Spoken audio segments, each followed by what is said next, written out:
if the teacher steps out to the restroom and the security is watching the class. Or no, the teacher's watching the class. Or nobody's watching the class.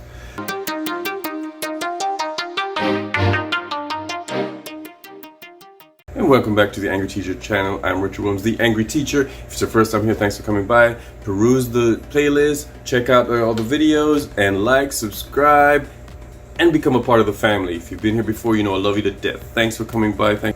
The Angry Teacher channel is all things education, from stuff for teachers, to students, to parents, to admin, whatever we can talk about, whatever I talk about in my classroom, I talk about it here. So let's get into it.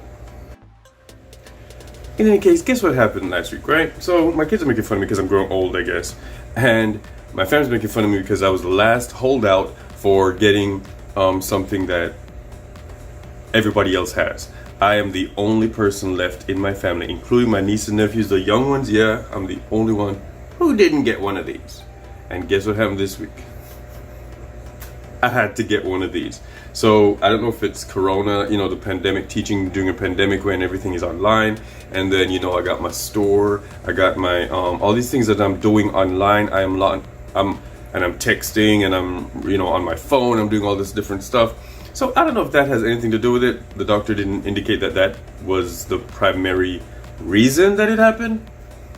But I got one of these. I got one of these. Not that this is the thing, but it's only for reading though, and it's only when I'm, you know, for the most part when it's long hours or very fine text.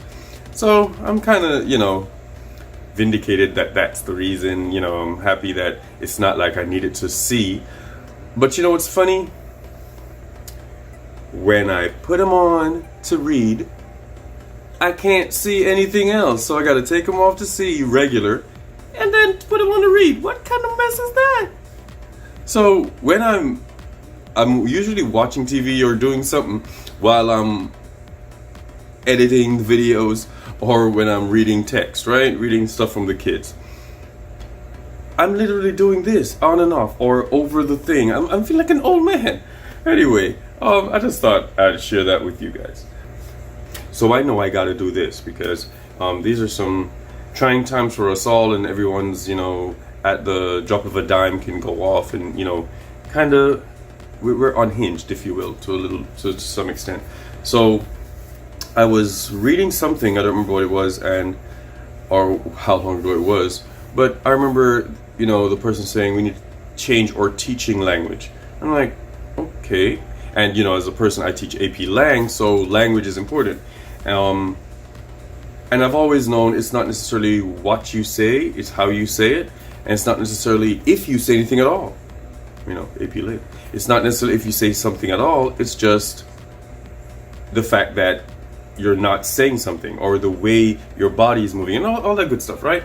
So, you know, I read the article and then I thought, let me make a video because this is very key to me. This is very vital to us as teachers.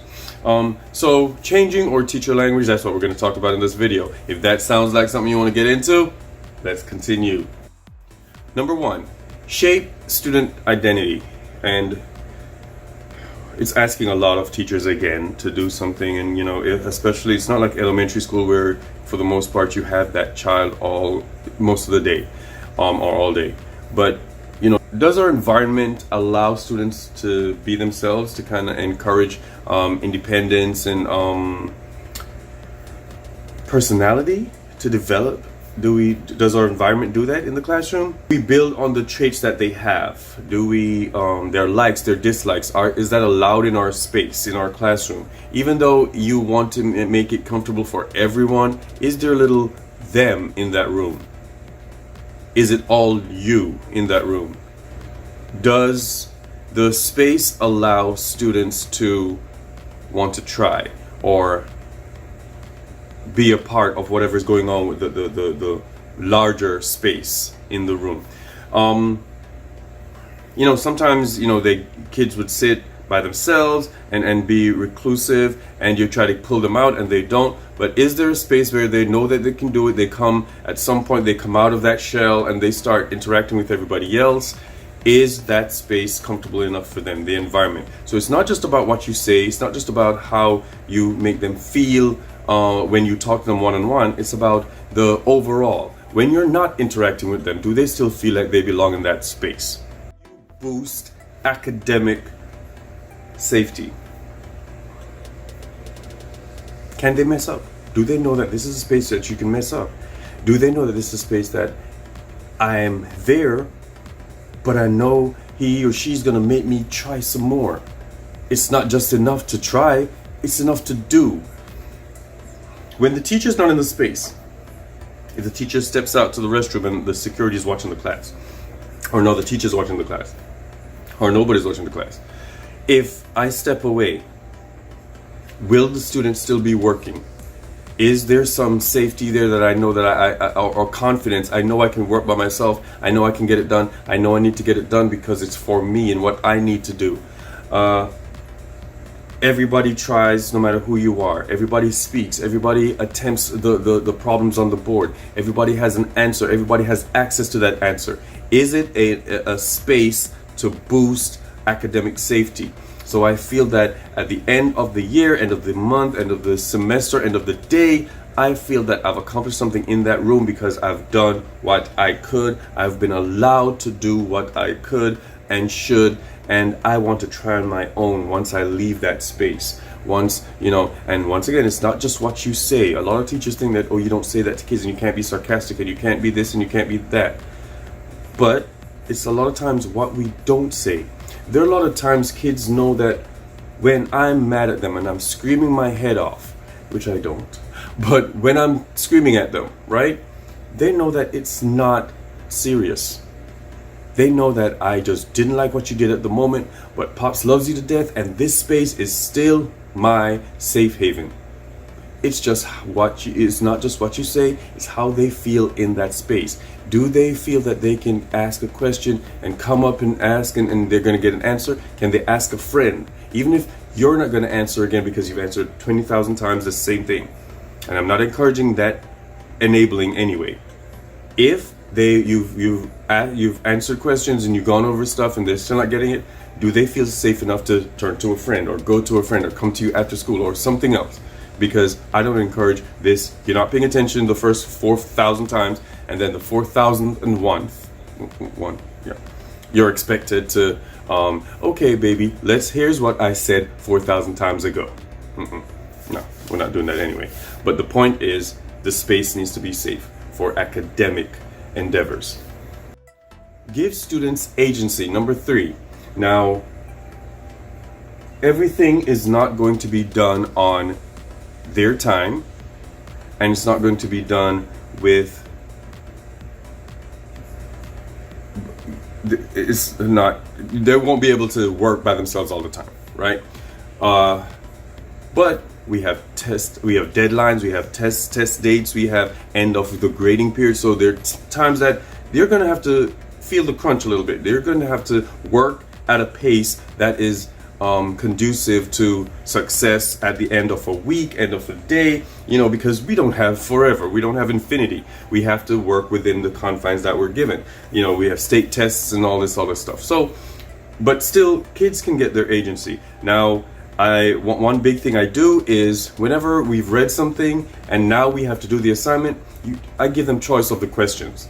If there are 5 questions, you can do 3, or not all the time, but most times they get to choose whichever ones they want. You get to choose whatever activities that you want for that day. Or sometimes I would just throw something out. If I have a question about, okay guys, should we read this or that?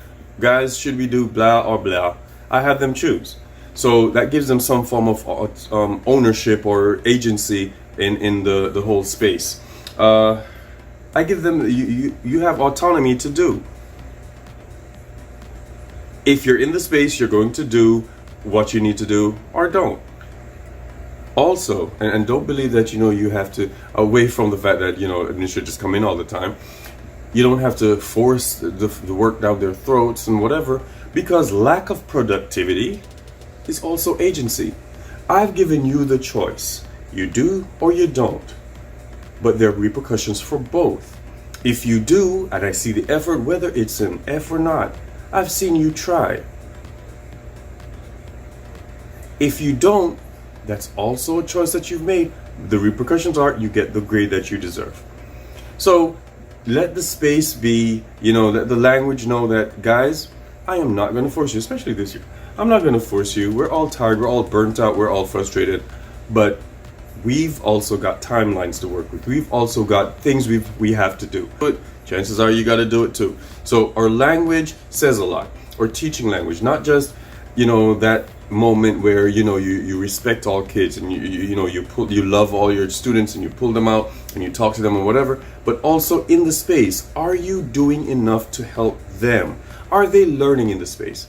It's one, you can love on them all you want, but at the end of the day, have they learned anything with you? You've been giving them for 50 minutes, 90 minutes, however minutes, and they know they can come to you whenever or if they have an issue, which is very important to education and to teaching.